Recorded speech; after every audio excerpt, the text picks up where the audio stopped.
Hey there, folks. I'm back with another one, and I can also tell you there's really no sense in keeping up the suspense. This is the last battle, I know, of this Spring 61 CSA campaign. The campaign is going to go on much longer. It's going to go till, I believe it's the November 1864 election. I think it's the election that ends up being the kind of end of it all, but this is the last battle that ends up getting recorded. It's one of the last that end up getting fought. It's the last that is manually. I believe it's the last that's manually fought, unless there is just a. But it doesn't matter. There are no more on this campaign that are coming after this. There are a few auto resolves in early 1864 or very late 1863, and for the rest of the campaign, pretty much all of 1864. There is no battle. The Union kind of sits in their camp. They made a few motions like they were going to move towards. I think they did take Alexandria, and then they left, and we came to take it back. And so there's no video for it. The nice thing is that having gone that far in that campaign, I did a bunch of long-term economic kind of snapshot stuff, and this allows me to in the future put together a kind of tutorial or at least a review. It's probably going to be more of a review than a tutorial of how the economic stuff went. All right, so to this battle, though, which is, I assume why you're here, yeah, we are on, I always get this one wrong. I think it's the Louisville map. I don't know. Whatever I think it is, it's probably not that. If I recall this one correctly, and I just did it, so I shouldn't have forgotten that much. We start out kind of outnumbered. And then we're going to end up, when the Union ends up getting reinforcements, we're going to end up real outnumbered. And my reinforcements, if there were some, are quite a ways off. And so it's going to be one of those I have to either defeat them or kind of nothing much happens. So we got some early movement here. I can skip forward. All right. So I was thinking that I was going to do some horse artillery kiting here and then kind of it's not that it was a bad idea. It's that I don't think I had much of an artillery advantage, and I thought I might get shot off the map. Wasn't really looking to do that, and so I don't know. Wanted to get my first shots out, and didn't want to get pulled up too far, and then leave that area on the right, kind of along the train tracks, open. Because if your arty's up and they get skirmishers or infantry or cavalry on the flanks, and cut off the path of your horse artillery. No matter how quickly you give them directions, stuff happens and you can lose your artillery, which I was banking on to kind of help. I actually thought in the movements that happened before any of this ends up on video that much more of their force was on the other side of the river.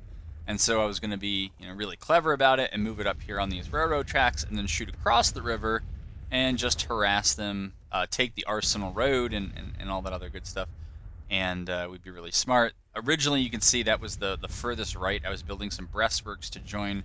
I think I had level 2 entrenchments pretty far around. I'm glad that I did put some facing this way, because they were all up and ready for the challenge. I don't really want to sit back in those trenches without contesting the field in front of it at all. Because behind those trenches, I don't know if I end up zooming back over there or not.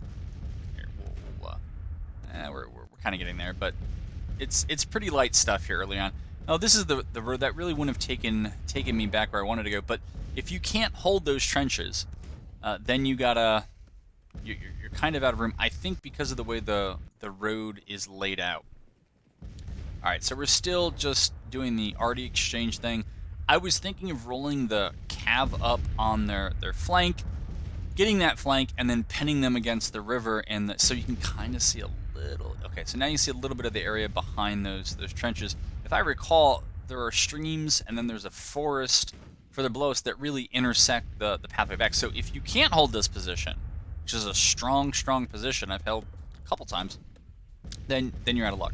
So I wanted to do the horse artillery kite and see if we could use some maneuver to try to cut their force up and then beat those parts of it.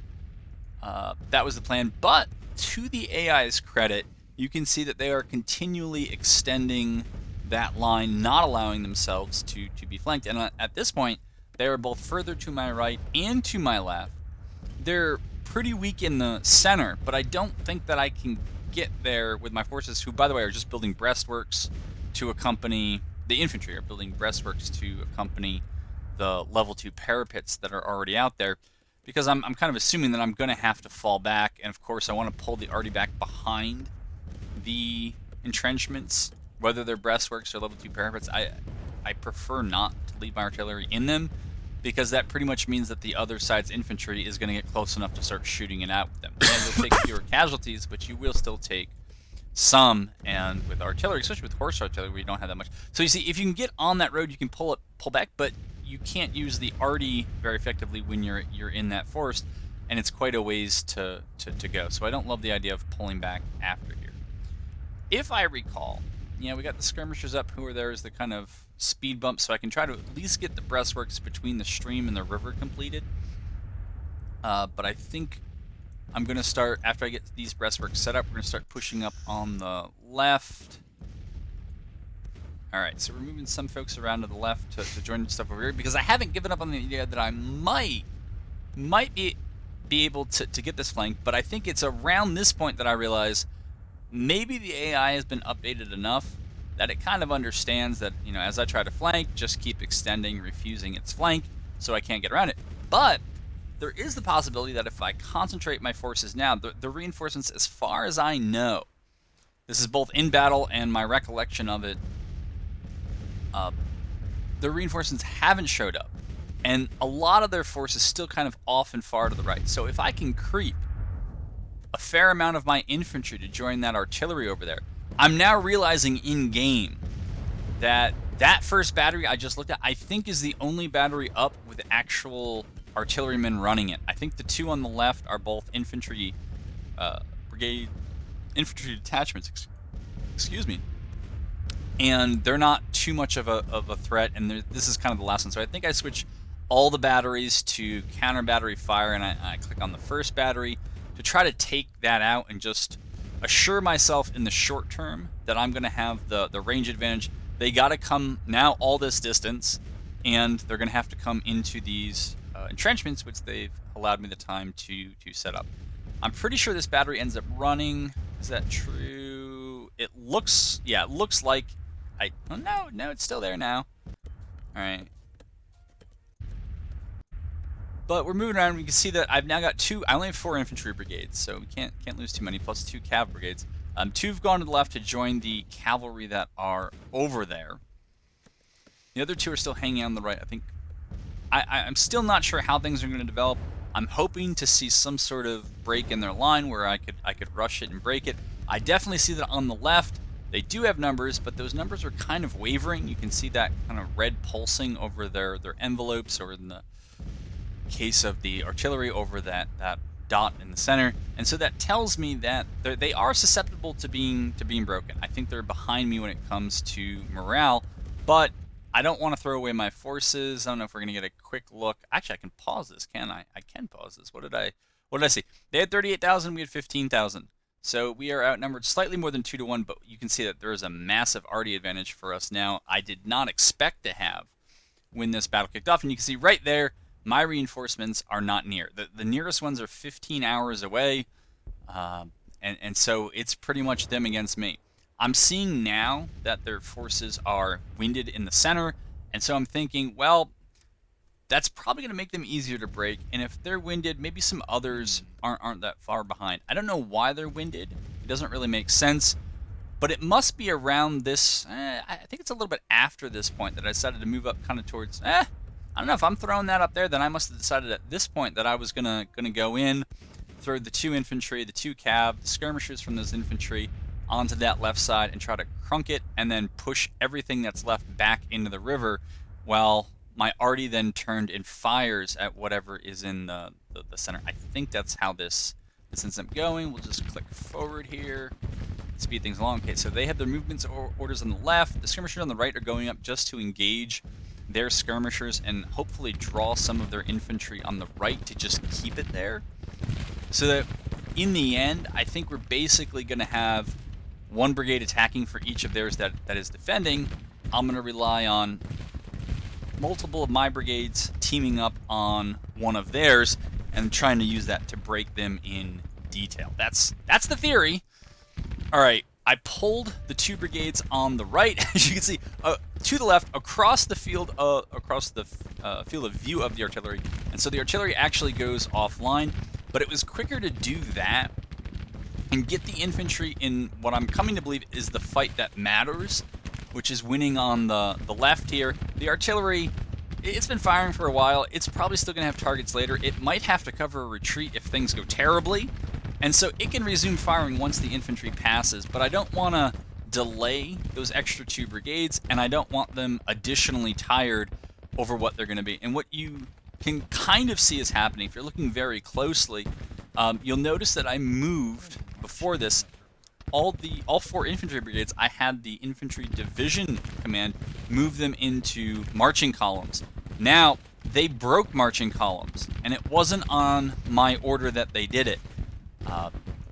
I think it might have been something I did unintentionally, but I did not order them out of those columns and into lines, but several of them think they're in lines. Like you can see the 2 on the right, I really put them in columns so those guys would move quickly in column, but for some reason they have gone into line. You can kind of see right, if you look right now in the bottom left, okay, now it's off, we had the marching columns formation. And so the idea was to do this very quickly and try to concentrate on that part of the line. It did not work as intended.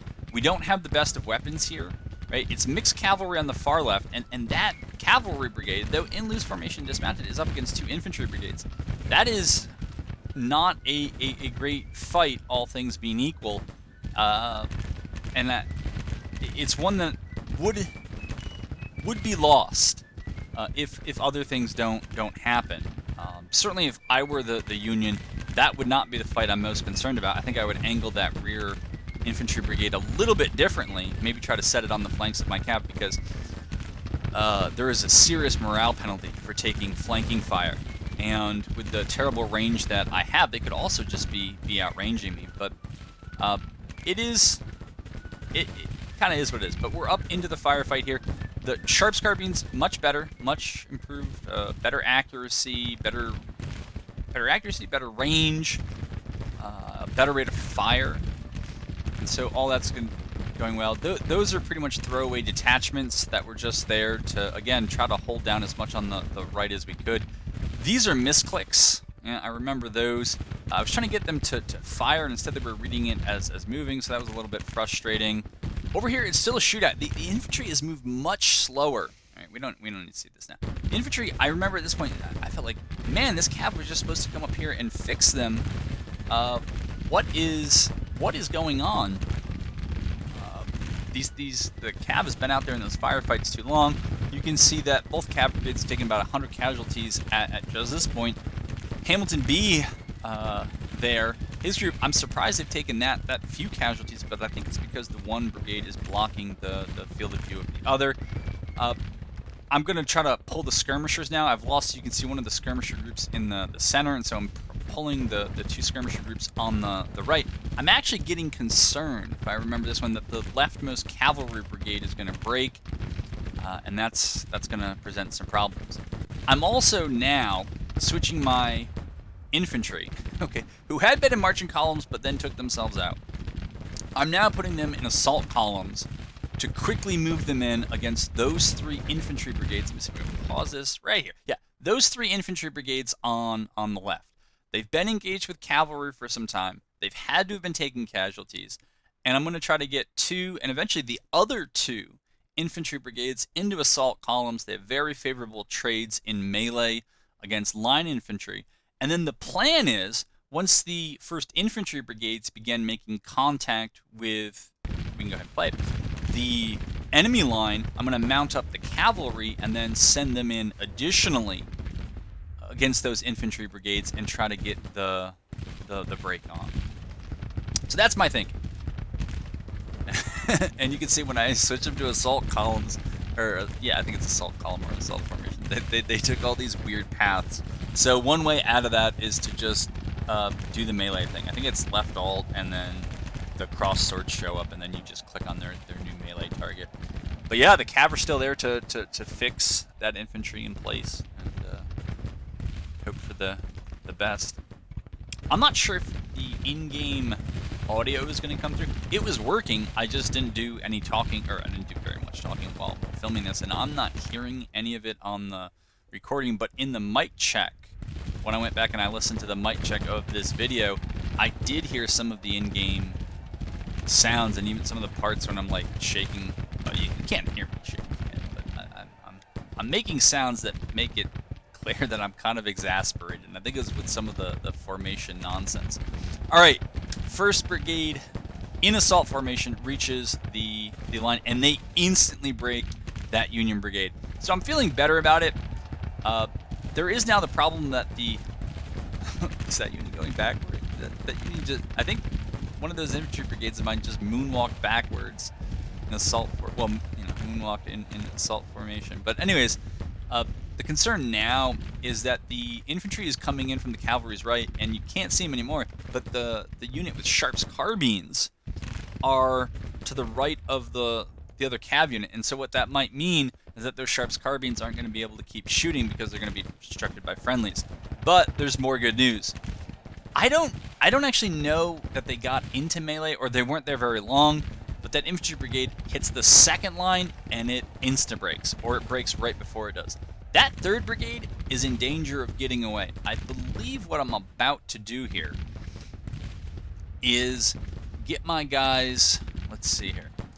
I think I'm going to mount up some cavalry. Yeah, we're going to try to chase down some of the brigades that are here just to get them off the field and to try to push. I got about 1/3 of the way to go. If you look in the top bar right now, the kind of victory bar, I still have quite a ways to go. They have numbers, and their numbers should be getting closer to the battlefield, which could more than replenish the brigades that I have now. So I want them broken or surrendered. I want them gone, or at the very least, just take as many casualties from them for free that we can get.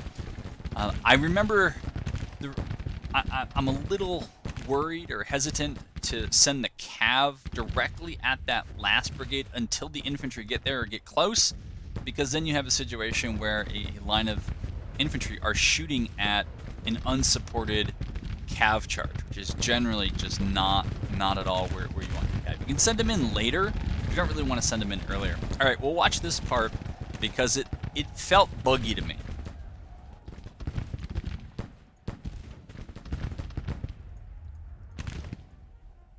So what happens is the lead column gets up there, and it looks like it just makes contact with the enemy line, but the enemy line is moving backwards in the face of this charge, and it looks like my guys are just standing there getting pummeled by that line as it falls backwards. So I have to kind of spam click, and I don't know, there might not be any technical solution, or you may not even want to do it, but it is a little weird when you have multi-units assault column charge an enemy line, because they all drive for the center. Like, those 2 brigades could go to the right of the line and left of the line, and you think that they would still make contact.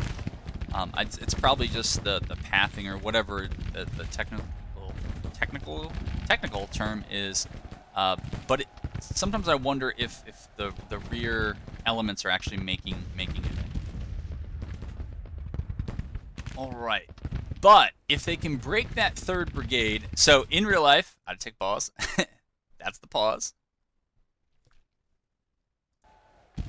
All right, and then this is me back after I loaded back in. You can see really nothing had changed.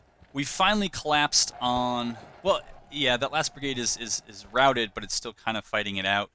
And yeah, the arty's back here. You can see its ammo is getting a little low. I think it's on shell. We got the last unit of skirms out there skirming, but I'll be honest with you, we're moving across and we're looking for pickups. You can see in the top left, we just got a unit to rout. That was great. That brigade is still trying to run down. My brigade is trying to run down their brigade. I think I'm going to send all these. So I put the infantry back in line because I'm worried that you see that brigade right there. It's pulsing red, but it's Union. I don't really want my infantry not in line. If they're going to be come up on by an enemy line unit. So I figure the cav are faster, and they're on the charge. They're going to be able to more easily catch fleeing enemy units. So we'll go ahead and send them in. Over here, I just thought I was going to run down that brigade. I didn't understand why I wasn't closing the gap. But we're going to try to get our infantry set up and resume the push against the remnants that are there. But look at the remnants. They're considerable.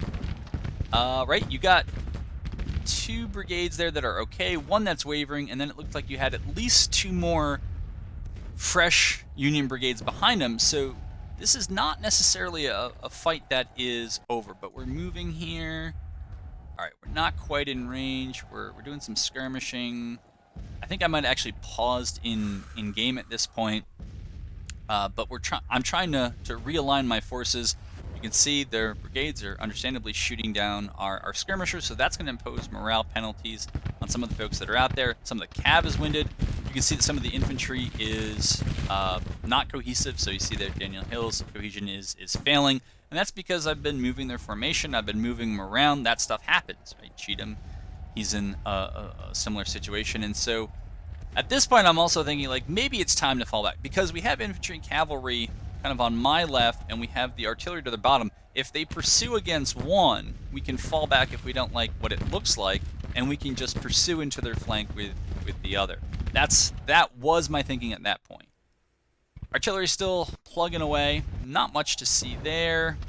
Oh, we can see that the artillery is smacking that. And what you're beginning to see now is that almost inexplicably, the AI decides it's time to get out of here. I was like, you have got to be kidding me. This is fantastic. I was like, if they had just formed up those few other straggler brigades that were there fresh, except for some artillery fire, and pushed into my infantry brigades, I think my cohesion was so low, their fatigue was so high, and my cavalry were so winded, and frankly, you can see in Hamilton B's case, already somewhat damaged. I think they had a chance to, if not beat the whole force, push off some of them. And then they make this decision. I think I could, hopefully you don't feel like you're missing too much there, because now it's just a lot on that one winded, I think they're something like that, brigade that's kind of holding out there, willingly, intentionally or not, conducting a, and then they broke a kind of rear guard action. But the rear guard has fallen, and you can see right up there on the right-hand side that the rest of their forces are trying to scamper across the other side of the river, and pretty much just like that, it ended. And you can see that the casualties there are absolutely, 10-1 is absolutely lopsided. The numbers on the battlefield, remember, were not that great. I did not have 35,000. Whatever you saw in the previous still that I took, I think it was about 16,000. That's what I actually had. By the same token, they also didn't have their full 45,000, though it kind of felt like they did with all those brigades. I did not have time to check the numbers on each of those brigades, but it felt like there were more of them than me. So that is it for this battle. That is it for this campaign. I'm now talking to a black screen, which is kind of weird. So I'm going to end it here and say that I look forward to bringing you something new in the future.